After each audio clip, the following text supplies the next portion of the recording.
همین چپ ملاق بودن سعی ثانیه. فاتی نیستی. نه اوگار نکنی خدا.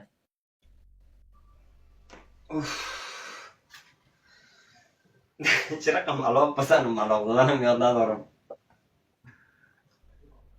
آنیا جان اگه جزای دیگه بتوینی تون فقراتون بشین پاشو گفت خب برو 50 دفعه گفت بشی بخیر. برو بشین پاشو برو زمزک برو زمزک خویاد زمزک از چی هستمی؟ خمپلک از چی هستی؟ من نبرم. تا اسپیچلین یعنی؟ تا اسپیچالین میای برو. سلام. وایسا یک دقیقه شروع کنیم. جیگر هستی و خدا فاتی آمدی دیگه. این از خاطر تو یکم دیر وقتر لایف من میز گفترم نیست، صرف از خاطر یک دیش آمد گفتی زودتر بیا اوکی لایف. برو سعی بشی. یک دو برو حساب نگی رفته برو.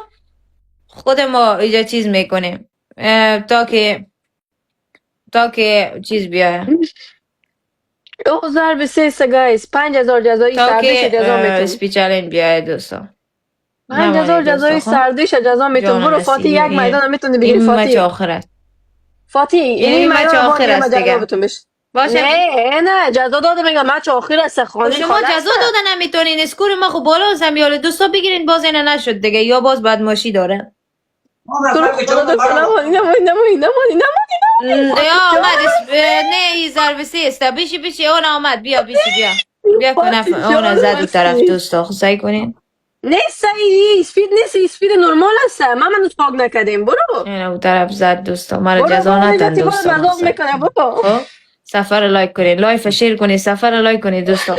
مرا جزا ندن دوستا یا خب مرا یا جزا ندن که از این اسکور گندی از یا سفر لایک کنین دوستا. خود چی میکنین لایک کنین سفر بابا الان مرا جزا میتن یا 1000 نفر سلبی بیننده است، نه سفر لایک میکنه نه گیف میزنه. چی کنه میکنه؟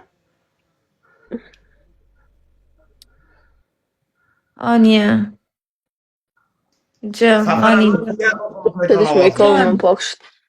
دوستا بگیرین امیره دیگه همین مچه برام بگیرین دوستا اون چیز 20 مون کوینز 20 کوینز گلوره بگیرین اون دسکش مون دوستا دسکش بگیرین. فاتی just this round okay take please if you can. کسی دیگه نیست لایف. بگیرین دوستا دسکش بگیرین. چی میکنین شما 20 تا گل 20 تا گل 20 تا گل وطن دارم. آی چی رقم از به قرآن اینه 20 تا گل اوف 20 تا گل 5000 نشدی تو هنوز. اگه 5000 شدی باز میتونی مرا جذاب بدی. سعی کو دوستا دسکش براتون ماند دسکش ماند از برای خدا دسکش ماند. دسکش هم نتونستی شما بگیرین. دو برابر وطن داره دو برابر. امی اصل امی مدیراتوری میکنی امی نفرها رو بخی اوسو که دشنام میتن.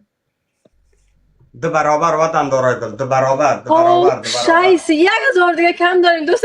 1000 دیگه نمیتونی بگیری. یه برات میگم دوستا 5000 جور کنین خامیلانه تیره. صدای یا بخی سر آدم بد میخوره به قرآن نه.